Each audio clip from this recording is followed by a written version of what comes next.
Provérbios, no seu capítulo de número 1, versículo de número 20, e vamos ler até o verso de número 26.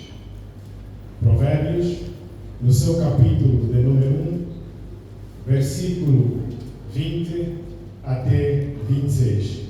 Já achamos todos? Amém. Glórias ao Senhor. Assim diz a palavra de Deus. Amém. Assim dizem os oráculos de Deus. Amém. A suprema sabedoria altissonantemente clama de fora. Pelas ruas levanta a sua voz. Nas encruzilhadas, no meio dos tumultos, clama. Às entradas das portas e na cidade profere as suas palavras. Até quando, ó nécios, amareis a necessidade? E vós, escarnecedores, desejareis o escárnio? E vós, loucos, aborrecereis o conhecimento? Convertei-vos pela minha repreensão, eis que abundantemente derramarei sobre vós meu espírito, e vos farei saber as minhas palavras. Mas porque clamei e vós recusastes, porque estendi a minha mão e não houve quem desse atenção. Antes rejeitastes todo o meu conselho e não quisestes a minha repreensão. Também eu rirei da vossa perdição e zombarei vindo o vosso temor. Palavra do Senhor. Amém. Por bondade, toma o teu assento. Glórias a Deus.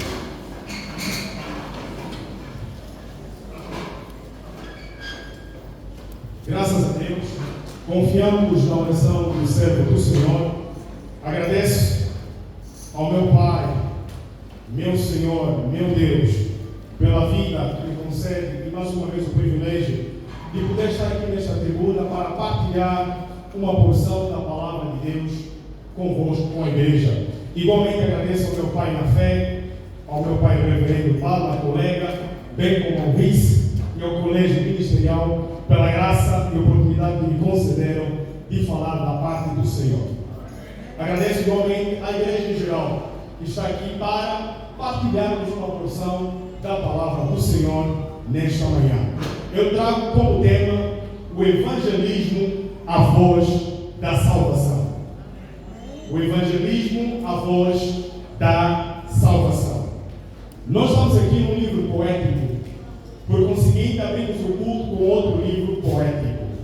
Na Bíblia existem por aí 4 livros poéticos: Salmos, Jó, Provérbios, Eclesiastes, é 5. Como o Cantares de Salomão, 5 livros poéticos do Antigo Testamento. E hoje estamos no livro de Provérbios. Este livro de Provérbios foi escrito por alguém que era considerado, ou foi considerado o homem mais sábio que o mundo já conheceu. Foi alguém que pediu sabedoria a Deus, e Deus disse que não haveria na terra alguém que fosse mais sábio do que ele. Estou a falar do terceiro rei de Israel, chamado Salomão. Salomão, por conseguinte, foi filho do maior rei de Israel, chamado Davi.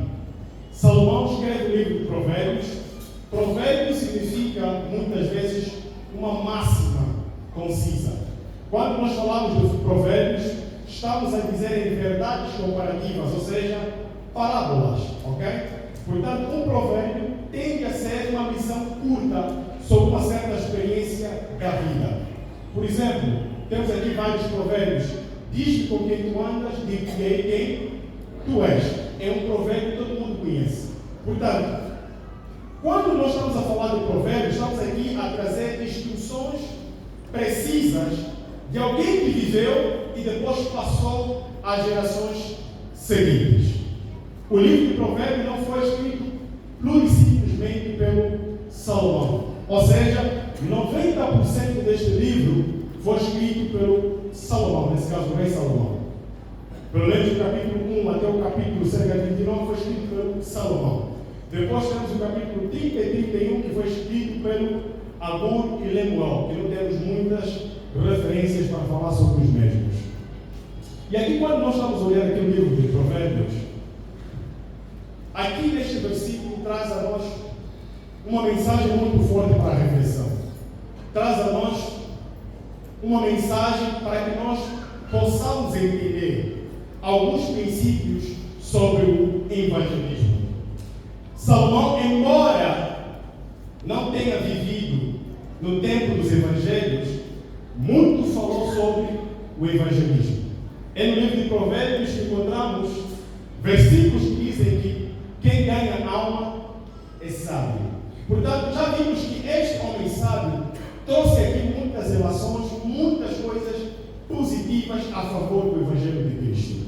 E nós sabemos que a Bíblia como um todo está centrada na pessoa de Jesus Cristo. O tema central do livro de Provérbios é sobre a sabedoria de viver bem no reino de Deus.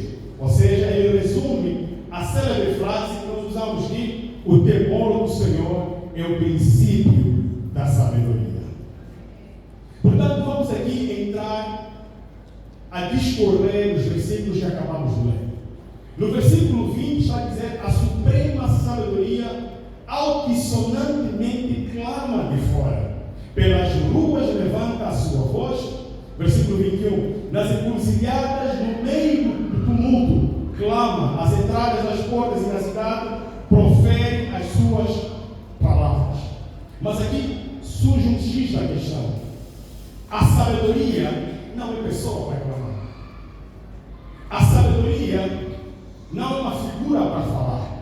Mas como é que aqui a Bíblia está a falar que a sabedoria clama? Como é que aqui a Bíblia está a falar que a sabedoria está a gritar nas ruas? A sabedoria está nas encruzilhadas. Está basicamente a chamar a atenção das pessoas para que olhem para ela. Entendam uma coisa, a Bíblia nunca se contradiz. Aqui nós, quando olhamos a palavra sabedoria, a sabedoria, segundo o dicionário, significa conhecimento, ciência.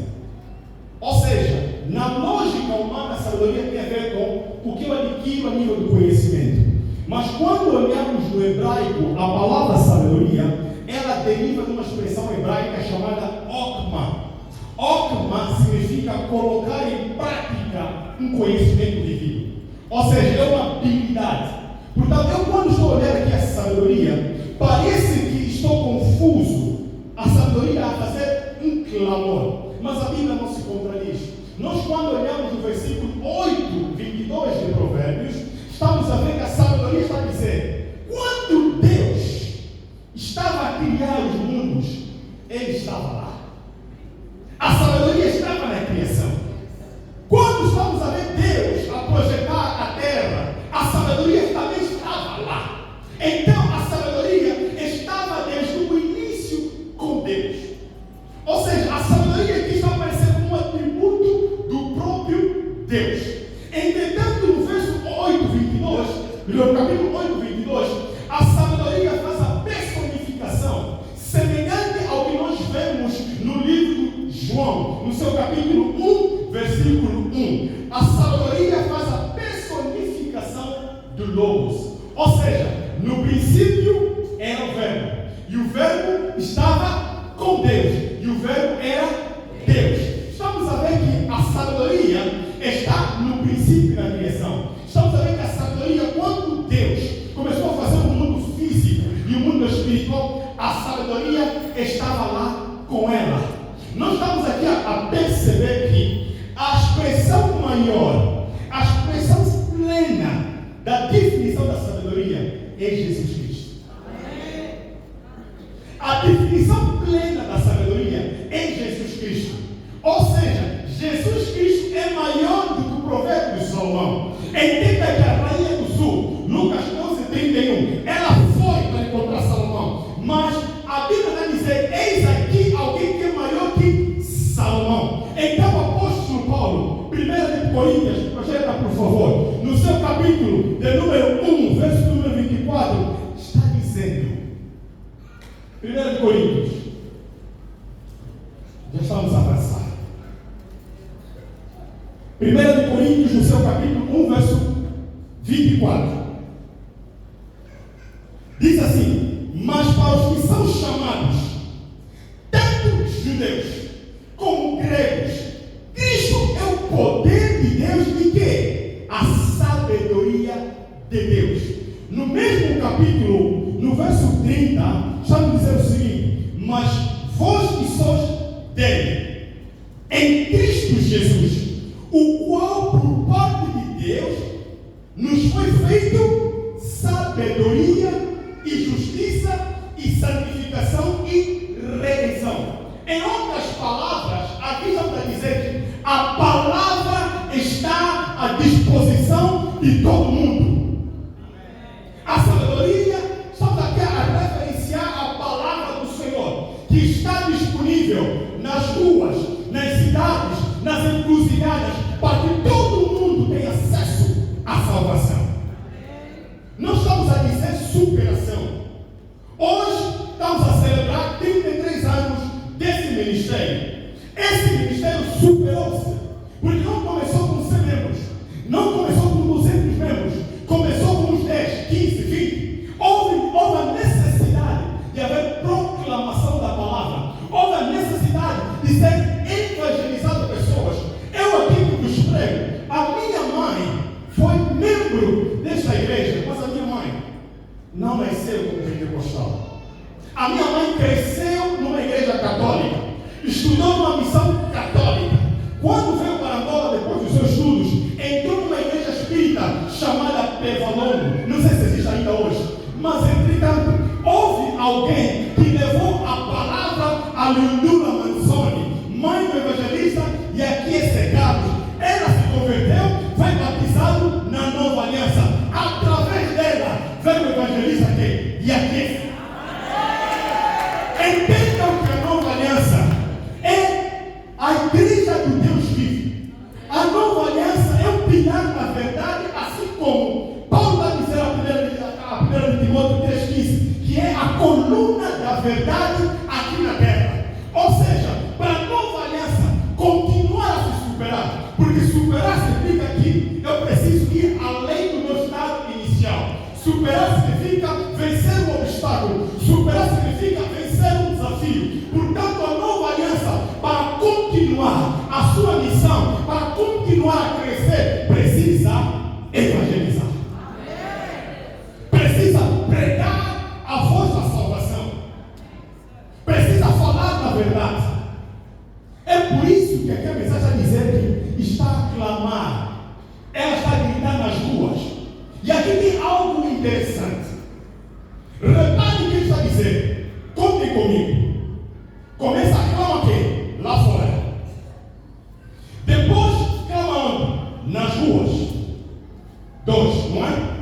Depois clama onde? Nas encruzilhadas. 3. Depois clama onde? No meio dos tumultos. 4. Depois clama onde? Nas entradas das portas da cidade. 5. E por fim clama onde? Na cidade. Ou seja, estão a mostrar 6 espaços na qual a mensagem está a ser disseminada.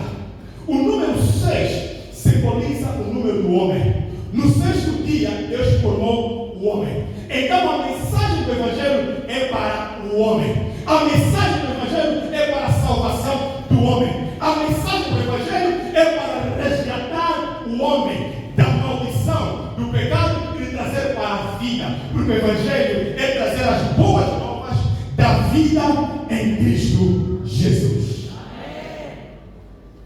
Por isso é preciso falar da palavra. É preciso nós pregarmos a palavra. A voz da salvação só vem pelo Evangelho. Por isso é importante que quando nós estamos a falar da palavra, entendamos que quando nós saímos para evangelizar, vamos encontrar tipos diferentes de pessoas.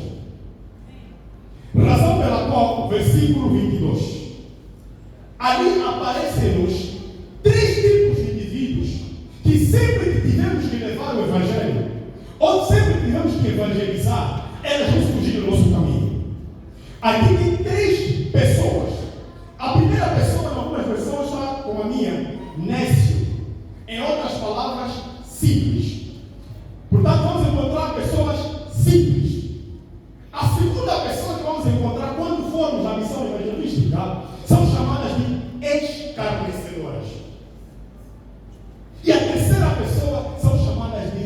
loucas. Louco. E aqui vamos desmistificar a verdade.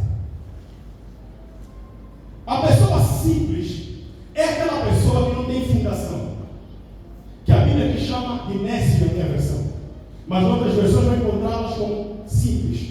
São aquelas pessoas que vão aonde a onda lhe levar. São pessoas que são inocentes.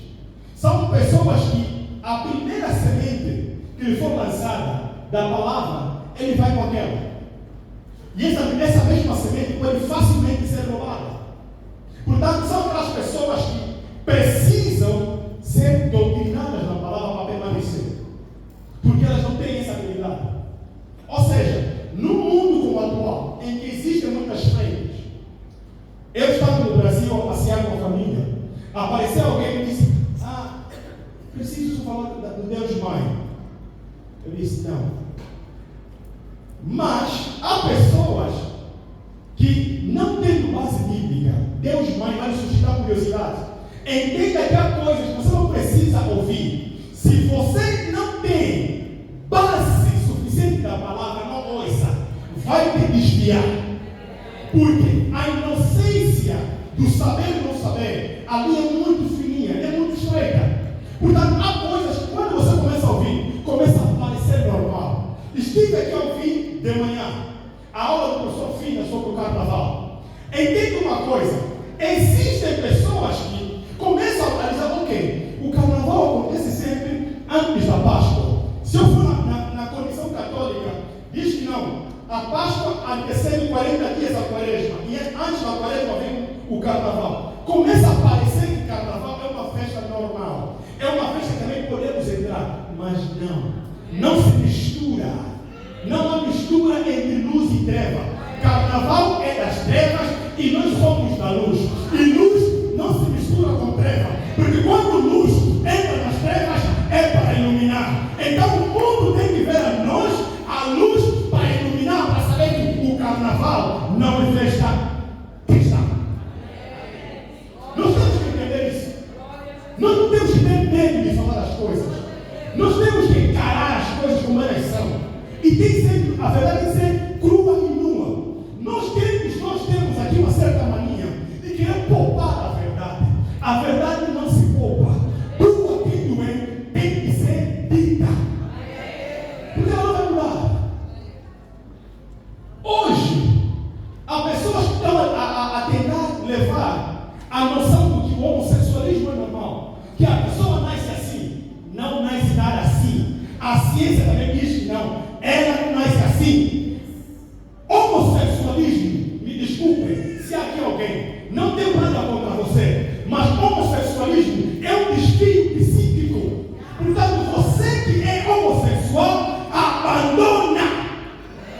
Porque a Bíblia Deus fez homem e mulher. Entenda outra coisa: o desejo subliminar atrás, se você não sabia, eu vou dizer hoje, atrás do homossexualismo é para estancar os números da natalidade, ou seja, é para controlar a população mundial, porque homem com homem não gera, mulher com mulher não gera. Combater a lei de Deus nunca funciona. Tenta o homem por dentro que quiser tentar, não vai funcionar. Para dar certo é homem, mulher, a fórmula certa. Portanto, nós temos que pregar a verdade. Nós temos que levar a verdade a essas pessoas. Porém, o homem simples é aquele que, como eu estava a dizer, é fácil de enganar, mas há esperança. O homem simples, ele está, repita comigo, oprimido. Está oprimido. Mas há esperança para ele. O segundo indivíduo é chamado de escarnecedor. Escarnecedor etimologicamente significa zombador.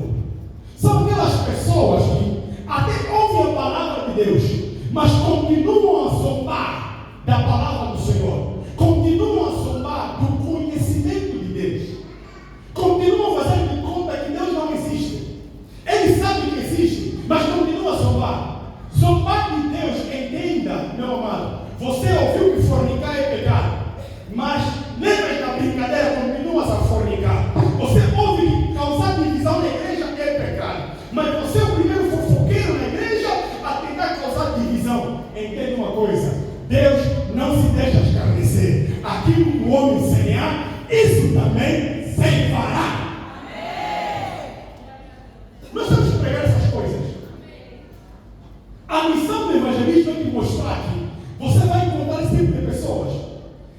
que estás a falar da verdade. Estás a falar que não, Jesus é a água da vida. Ah, não. Eu gosto para da minha cuca. A minha eca geladinha. Continua a escarnecer. Porque o escarnecedor está possuído. Um escarnecedor está possuído. O nécio ou simples está oprimido. O escarnecedor está possuído. E vem a última classe, que é o louco. Nós que vamos sair para evangelizar. Nós que vamos sair para pregar, entendam que vão encontrar aquelas pessoas que não te vão dar a mínima para a palavra do Senhor. Diga o que tu disseste. Mesmo na teologia das últimas coisas, quando os anjos pregarem, quando a terra virar um inferno, quando haver muita opressão aqui na terra, essas pessoas não vão se converter. Leia Apocalipse 14. Os anjos vão pregar, mas mesmo assim não se vão arrepender. O inferno virá sobre a terra, porque cerca de 200 milhões de demônios serão libertados para fazer tortura. Mas mesmo assim, um terço da terra será eliminado. Mas os que ficarem não vão se converter. São os loucos. São as pessoas que não dão espaço à palavra do Senhor. E isso me traz a relação, a parábola do semeador. A parábola do semeador vai dizer que o semeador passou a primeira semente, caiu na estrada, e quem sabe pegaram e levaram. Esse é o simples. A palavra não senta. Ele continua a ser levado de forma fácil. Depois a segunda semente caiu onde? Em pedras. Em pedras ela nem começou a nascer. Mas como não tinha raiz, fez o quê? Quando o sol saiu, queimou. Esse é o escarnecedor. Portanto, quando olhamos o terceiro indivíduo, estamos a ver a semente que foi lançada sobre espinhos. Quando a semente é lançada sobre o espinho não deixa que a palavra saia. O espinho bloqueia. Ou seja, nem luz chega lá. Ou seja, a palavra não tem como crescer numa terra espinhosa, porque a bloqueia. Razão pela qual começo a entender que não tem como evangelizar sem oração, sem jejum e sem o Espírito Santo. É aqui que nós percebemos. Existe uma relação estritamente junta entre o intercessor e o evangelista. Porque o evangelista, ele da sua semente, tem que orar para aquela pessoa que é da sua semente. Ou seja, quando olhamos para a intercessão, estamos olhando o grupo de intercessão, estou olhando uma mesa dele, intercessora. Não. Todos nós, por inerência de sermos cristãos, somos intercessores. Porque também há um intercessor a nosso favor, que intercede por nós ao lado do Pai, com gemidos e espinhas, chamado Senhor Espírito Santo. Então a missão em cadeia. Um intercede por ti e o outro intercede por outro. Na missão evangelística, a intercessão é fundamental. Na missão evangelística, o Espírito Santo é crítico. Na missão evangelística, o jejum é preciso. Porque, entenda, os discípulos foram pregar, fizeram grandes maravilhas, mas houve uma situação. Perguntaram a Jesus: por que nós não conseguimos expulsar demônio neste indivíduo? Qual foi a resposta? Para esta caixa de demônios só sai com quê? Jejum e oração. O jejum quebra o jugo. Jejum corta laços. Jejum desconstrói o que o mundo do inferno está construindo contra você. Quando você jejua, está quebrando barreiras. Quando você jejua, pode até haver demônios familiares, pode até haver laços impuros hereditários, mas quando você jejua, o príncipe dos príncipes, o rei dos reis, ele entra na batalha e combate a por favor. Porque você está sacrificando a carne, está sacrificando o corpo para dar glória a Jesus.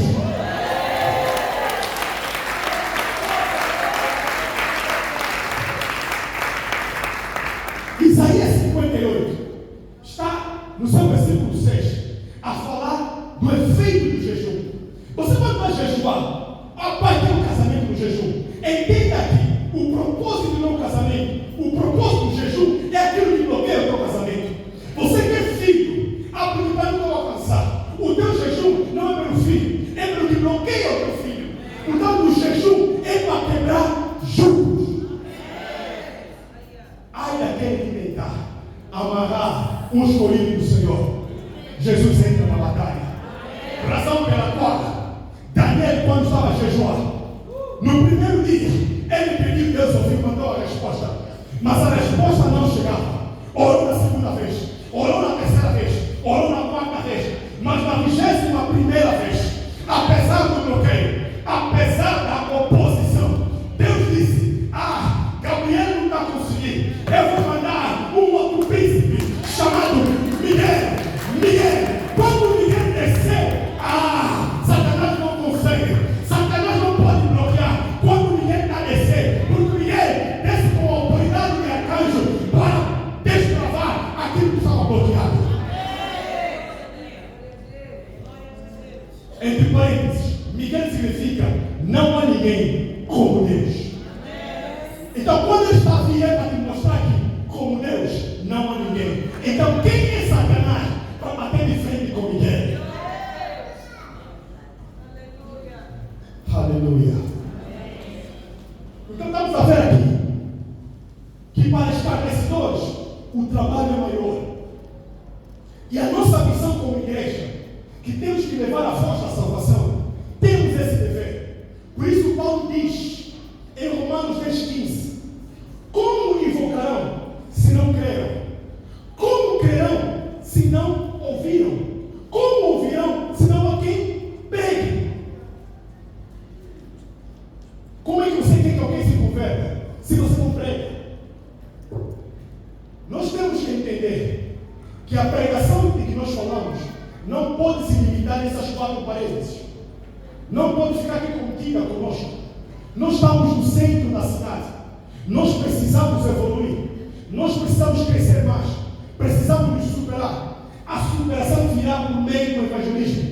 Nós no domingo passado ouvimos que o evangelismo é tudo. Ou seja, o evangelho supera tudo. Através da pregação do nosso Pai disse: o evangelismo, o evangelho supera tudo. Por isso que, quando nós recebemos a recomendação, de acordo com Atos 1:8, na sua parte B, ele está dizendo que nós iríamos receber a unção do Espírito Santo, mas que nós teríamos testemunhas, a começar em Jerusalém e Judeia. Jerusalém e Judeia está a falar na tua casa, na tua cidade, onde você está. Nós estamos aqui no centro da cidade. Há pessoas no culto que não conhecem Jesus. Há pessoas no castanho que não conhecem Jesus. Há pessoas mais para baixo, quase a Chicago, que não conhecem Jesus. Qual é a nossa missão? Nós precisamos levar a palavra. Nós precisamos pregar o Evangelho. Entenda uma coisa: os dias parecem continuar a criar, mas entendam que os dias estão a se tornar cada vez mais escassos. O fim se aproxima. Razão pela qual temos que ter o mesmo sentimento que Paulo tinha. Ai de mim, se não eu pregar o Evangelho de Cristo. Irmão, se não tenho palavra para pregar, não sei o que vou dizer, não sei a Bíblia, não te preocupes. Prega apenas a mensagem da cruz. Pega apenas a palavra da cruz. Paulo está a dizer, 1 Coríntios 1:18. Paulo está a dizer: porque a pregação da cruz é loucura para os que perecem, mas para nós que somos salvos é o poder de Deus. Não precisas falar muito com os evangelistas. Não precisas debater. Só você falar de Jesus te ama. Jesus morreu por ti e ressuscitou por você. Essa é a mensagem da cruz. É isso que nós devemos pregar. Não precisamos buscar, não, vou buscar revelação, vou buscar isso aqui. Não.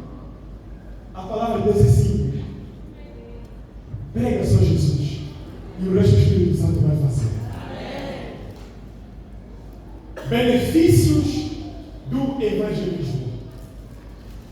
O primeiro benefício que nós temos do evangelismo encontra-se logo no versículo 23. Conversão. Quando a pessoa ouve a palavra, razão pela qual Paulo está dizendo que de sorte que que a fé vem pelo ouvir, e ouvir a palavra de Deus. Quando a pessoa ouve a palavra, automaticamente produz nela, se for a vontade do Espírito Santo, ela converte-se. A conversão não é dada por nada que nós façamos. Por mais que eu pregue, eu não tenho capacidade de converter ninguém. Por mais forte e tremenda que seja a mensagem, eu não tenho capacidade de dar conversão. Quem dá conversão, quem convence o homem do pecado é o Espírito Santo. Amém. Razão pela qual Cristo está dizendo que eu vos enviarei um Consolador. Ele sim vos fará lembrar das minhas palavras e ele sim vos convencerá do pecado, da justiça e do juízo. A minha missão é só lançar a palavra. O resto o Espírito Santo fará. O segundo benefício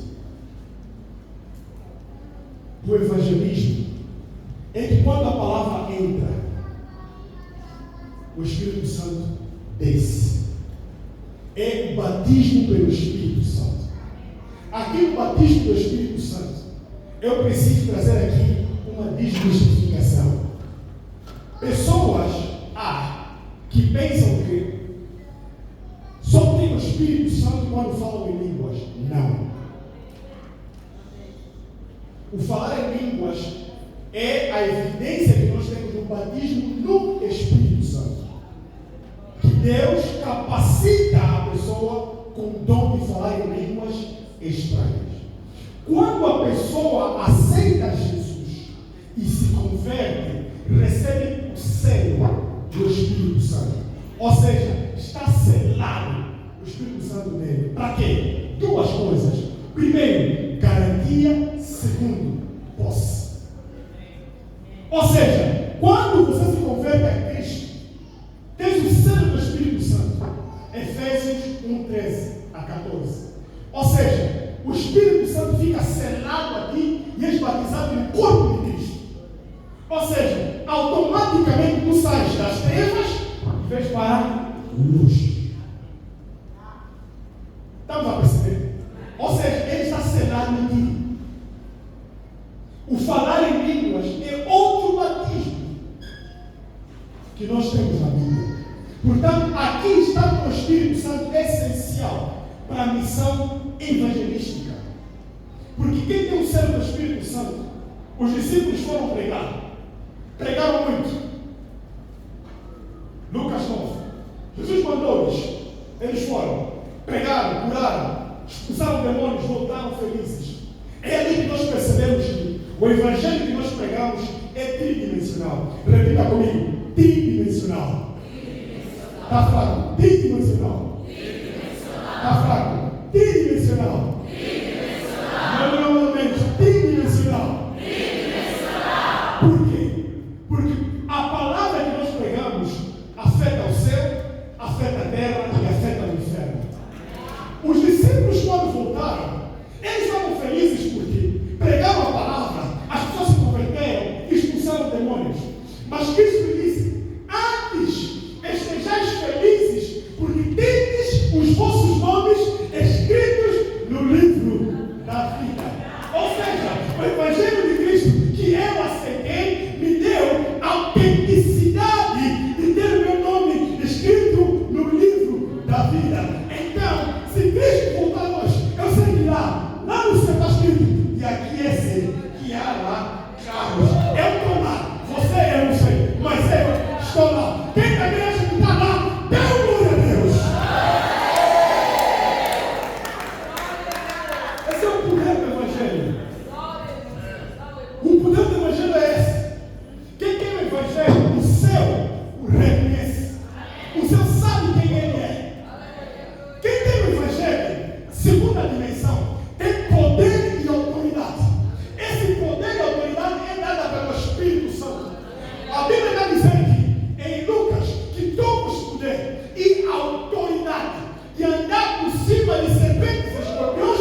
ministério, mas você também é evangelista. Você tem que pregar o evangelho. Então, você é evangelista, tem que saber que a palavra que você prega tem poder para pegar demônio e me mandar para o inferno, a terceira dimensão. Ou seja, o inferno tem que ter o evangelho. Nós estamos sabendo na Bíblia, pessoas tentaram ir pregar o evangelho, mas não tinham o evangelho. Os demônios não fizeram o que fizeram. Nós conhecemos Jesus. Nós conhecemos Paulo. E vós, quem sois? Quem não tem evangelho, até o inferno não me reconhece. Mas quem tem o evangelho, quando você está no campo de batalha, o inferno começa a tremer. Não, está vindo gigante, está vindo um leão, está vindo alguém para atacar, porque ele sabe que não. A palavra do homem que tem Jesus, quando liberada, tem poder de agarrar demônio, de agarrar feiticeiro da família, de agarrar quem quer que seja e mandar para o inferno.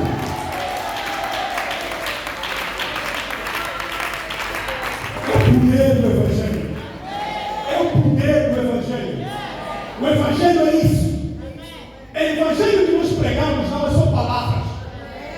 Razão pela qual Paulo está dizendo em 1 Coríntios 2,5: a minha pregação não se resumiu em sabedoria humana, mas sim no poder de Deus.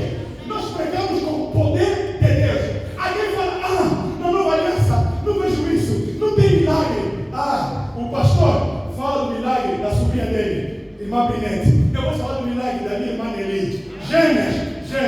Qualidade. Deus da nova aliança opera.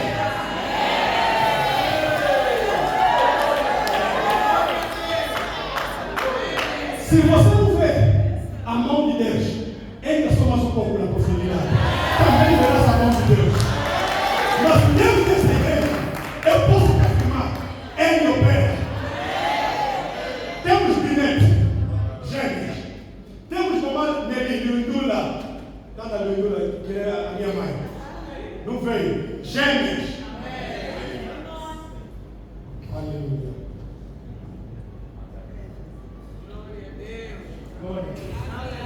O pai também falou do milagre. Temos uma mamãe, por muito tempo, não alcançada, teve problemas, em toda oração, mamãe está aqui, glória do milagre, está obedecendo. É coisas que o Deus da nova aliança opera. Se você fala que aqui não tem Deus, a prova que aqui tem Deus.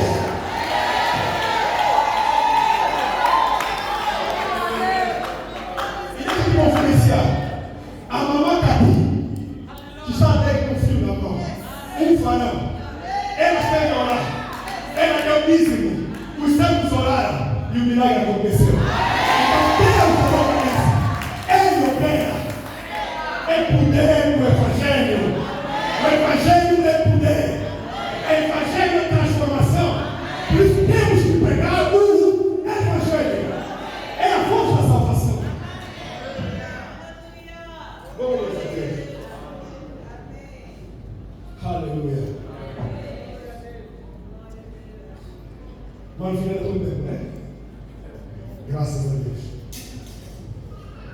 O Evangelho é poder. Por isso, nós precisamos estar revestidos do Espírito Santo. Temos que estar plenos do Espírito Santo. Porque nós não sabemos falar, nós não sabemos pedir. Temos que olhar da mesma forma que Moisés olhou para Arão.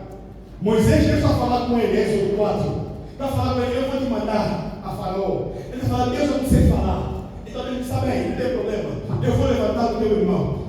Tu serás Deus para ele, vai ser boca para você. Portanto, da mesma forma, o Espírito Santo atua em nossas vidas. Nós somos instrumento, Ele traz a palavra para trazer a conversão. Por isso, a dependência do Espírito Santo na missão evangelística é fundamental. Quem vive do Evangelho, esse é o benefício a se ter na vida.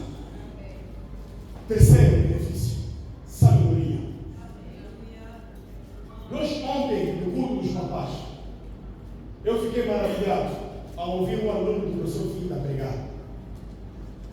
Em poucos trechos de exortação, passou a mensagem de Filipenses 2, 5 a 11, que na vida cristã, a base começa pela humildade. E a sabedoria começa por temer a Deus. O temer a Deus é uma humildade para reverenciar que Deus é tudo acima de todos. Portanto, eu quando me humilho na presença do Senhor, a Bíblia diz que Deus resiste aos soberbos, mas dá graça aos humildes. A humildade precede a honra. Portanto, quando nos humilhamos na presença do Senhor, Deus dá sabedoria, Deus dá conhecimento. E Deus está falando em Tiago, se não me engano, que quem não tem sabedoria, peça a Deus, que Ele livremente vai lhe conceder. A sabedoria é um atributo que Deus transmite, mas a onisciência é só dele, não transmite. Mas a sabedoria Ele dá. Razão pela qual tu tens a sabedoria como um dos 9 dons. Sabedoria, depois vem conhecimento. São dons espirituais diferentes. Vamos correr para ver se conseguimos terminar. Verso 24. Mas porque clamei e vós recusastes, porque estendi a minha mão e não houve quem desse atenção. Antes rejeitastes todo o meu conselho e não quisestes a minha repressão. Elementos do evangelismo. Primeiro, ela clama. Segundo, ela estende a mão. Terceiro, ele aconselha. Quarto, ela repreende. Não se frustre quando o pai tiver neste púlpito a me repreender. Faz parte do evangelho. Porque quem ama o seu filho, bate. Quem mima demais, estraga a criança. Nós temos uma geração que está a caminhar à beira do precipício. Por quê? Porque nós, pais da atualidade, flexibilizamos na educação. Os nossos pais eram rígidos conosco. No nosso tempo, mamãe chamou, ô mamãe, chapada. Mamãe chamou, como? Não havia tempo. Hoje, a criança está tentando debater com o pai, tem 5 anos. E você acha que é normal? Não, é criança. No rio, corta. A árvore, para ser endireitada, é quando é pequena. A raiz, o ramo. Se você não endireitar, vai crescer torta, já não tem como. E você que cresceu torto, recebeste o conhecimento da verdade, se endireita em Cristo. Queres permanecer a culpar o teu pai por quê? Não, meu pai me ensinou assim. Não, a culpa é do meu pai. Está tudo bem. Até pelo menos os 30 anos, a culpa foi do teu pai. Você recebeu consciência, já trabalhas, já tens a casa, ou tens carro, tens autonomia de pensamento. Por que começa a culpar teu pai? Recebeste Jesus que muda de vida. O Evangelho tem fases. Ela vai clamar por ti. Ela vai estender a mão para te ajudar. Ela vai dar conselho. E ela vai me repreender se for necessário. Mas isso tudo é para evitar que você não vá para a perdição. Porque o versículo 26 para terminar, ela vai dizer: também eu me rirei da vossa perdição e zombarei, vindo o temor. E eu não vou continuar aí. Nós precisamos perceber que enquanto nós estamos a pregar a palavra, é uma graça. Esta palavra que nós pregamos e repetimos imensas vezes, na voz de diversas pessoas, é graça. Porque a graça repete. A graça é paciente. Mas haverá um dia que na terra já não terá graça. Haverá um dia que nesta terra já não terá palavra. A palavra dará escassa. Portanto, os versículos anteriores é para te prevenir de você não chegar na grande tribulação. Eu, nessa aula de escatologia, eu gosto de ver o meu pai, o pastor João, passa a pregar escatologia. É uma das coisas que ele mais gosta. Quando nós pregamos de escatologia, você aprende a escatologia. Isso tudo é para prevenir aqueles que não querem ir para a grande tribulação. para serem arrebatados, antes disso, precisam guardar o Evangelho. Mas se não guardarem, eu lembro da pregação da minha irmã general diaconisa, Jaqueline Chimuna, em dezembro do ano passado. Ela pregou em Apocalipse 22:11. Prepara-te para o fim. E Apocalipse 22:11 está a dizer o seguinte: você que está ouvindo a palavra e não mudas, continua. Você que é injusto, que é considerado louco, continua. Você que não quer dar a cara a uma vida, continua. Porque este não tarda, o fim chega. E o Senhor Jesus há de recompensar a cada um segundo as suas obras. Por isso, o momento que se refere, neste ano da superação, é mais uma oportunidade de você se rever. É mais uma oportunidade de você fazer melhor para Cristo. Entenda que o evangelismo te livra da espada. O evangelismo te leva num campo. E o evangelismo te coloca no caminho estreito. Isso lembra a Balaão e Balaca. A jumenta que o carregava viu o perigo, mas o profeta que tinha a mensagem não viu o perigo. O anjo, quando içava a espada, a jumenta baixava. E o homem, o profeta, pensava que o jumento não está a obedecer. Bate pela primeira vez.